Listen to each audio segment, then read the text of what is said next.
here at the Cheonwon-dang Museum of Korean Medicine and making special herbal soap. Blanca, what are some of your thoughts on how you might use this in a school setting? Well, first, it's medicinal herbal soap. So I picked the one that was going to help me to relieve swelling.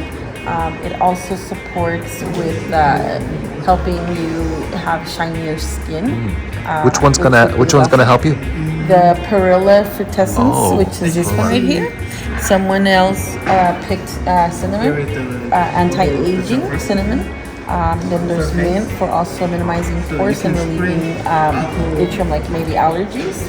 So I put this in there, but I think the most important thing is just once again going back to this idea that our ancestors had already created and found ways to deal with, in this case, supporting our community through medicine, through herbs, through plants, and being creative even through development of soap and utilizing, putting those two factors together to help our people.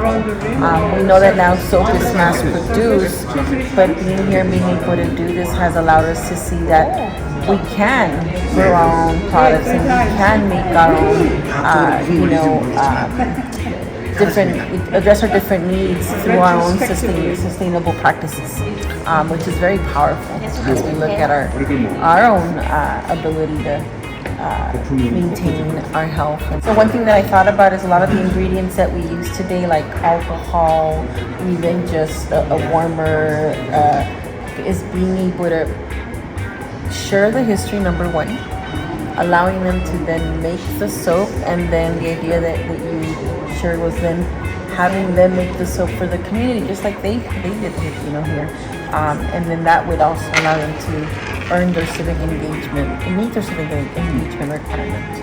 So for me, it's about how do I take this back home so that my kids can continue to have hands-on learning experiences as they learn about the history.